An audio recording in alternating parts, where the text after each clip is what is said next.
हरे कृष्णा, राधे राधे। प्रिय भक्तों, आप सभी का भक्ति चैनल पर हार्दिक स्वागत है। आज आप सुनेंगे विजया एकादशी व्रत की कथा। विजया एकादशी हिंदू धर्म में अत्यंत महत्वपूर्ण और पुण्यदायी पर्व माना जाता है। यह फाल्गुन मास के कृष्ण पक्ष की एकादशी को मनाई जाती है, जो इस साल 24 फरवरी 2025 को है। पौराणिक मान्यता के अनुसार इस दिन भगवान श्री हरि विष्णु की और साथी माता लक्ष्मी की विधि पूर्वक पूजा करने से न केवल व्यक्ति के हर कार्य में सफलता मिलती है, बल्कि शत्रुओं पर भी विजय प्राप्त होती है। यह व्रत व्यक्ति के सभी पापों का नाश करता है और मृत्यु के बाद मोक्ष की प्राप्ति का मार्ग खोलता है। एकादशी का व्रत न केवल आध्यात्मिक शांति प्रदान करता है, बल्कि ये जीवन में सुख, समृद्धि और मानसिक संतुलन भी लाता है। इस दिन विशेष रूप से भगवान विष्णु की और साथ ही माता लक्ष्मी और भगवान शंकर की भी पूजा करने से समृद्धि के द्वार खुलते हैं और भक्तों को जीवन के हर क्षेत्र में सफलता मिलती है। यह व्रत व्यक्ति के जीवन में सकारात्मक बदलाव लाने का अवसर प्राप्त करता है। विजया एकादशी का व्रत फाल्गुन मास के कृष्ण पक्ष की एकादशी को मनाया जाता है। पंचांग के अनुसार फाल्गुन माह के कृष्ण पक्ष की एकादशी तिथि की शुरुआत 23 फरवरी को दोपहर 1:55 पर हो रही है। यह तिथि का समापन 24 फरवरी को दोपहर 1:44 पर होगा। ऐसे में विजया एकादशी का व्रत 24 फरवरी को किया जाएगा। शास्त्रों के अनुसार इस व्रत के प्रभाव से व्यक्ति के समस्त पापों से मुक्ति मिलती है और वह विजय श्री को प्राप्त करता है। पद्म पुराण, स्कंद पुराण तथा अन्य धर्म ग्रंथों में इस व्रत का विशेष महत्व बताया गया है।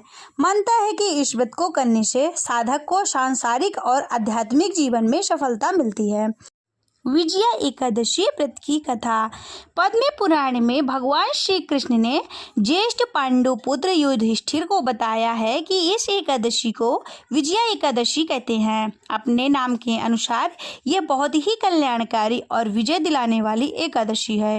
इस एकादशी की महत्व से संसार तक पहुंचाने के लिए स्वयं भगवान राम ने भी इस एकादशी का व्रत का पूजन किया था। भगवान श्री कृष्ण ने कहा कि लंका के विजय के लिए जब भगवान राम सागर तट पर वानर सेना के साथ पहुंचे, तब उनके सामने बड़ी ही चिंता यह थी कि यह सेना सहित सागर पार कैसे करें। ऐसे में लक्ष्मण जी ने भगवान राम को संबोधित करते हुए कहा कि हे प्रभु, आप सबको जानते हुए भी यह मानवीय लीला कर रहे हैं। इस कारण से आप इस छोटी सी समस्या को लेकर चिंतित हैं। आपकी चिंता को दूर करने के लिए आपसे निवेदन करता हूँ कि आप यहाँ पास ही में निवास करने वाले ऋषि वग्दालव्य से मिलें। ऋषि के यहाँ से आगे का मार्ग सुझा सकते हैं।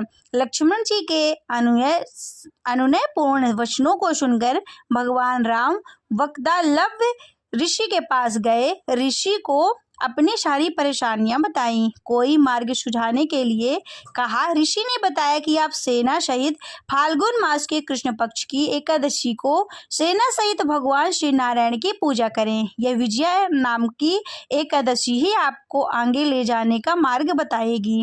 एक कलश पर पल्लव रखकर भगवान नारायण की प्रतिमा स्थापित करें, इनकी पूजा करें। रात्रि में जागरण करते हुए भगवान श्री हरि विष्णु का स्मरण और कीर्तन भजन करें। अगले दिन सुबह भगवान की पूजा करने के बाद ब्राह्मण को दक्षिणा दें। इस व्रत से प्रतिष्ठा, विजय, संकट से मुक्ति और मोक्ष की प्राप्ति होती है। जो इस एकादशी के व्रत की कथा को सुनता अथवा पढ़ता है, उसे वाजपेयी नामक उत्तम यज्ञ का पुण्य प्राप्त होता है। हरे कृष्णा।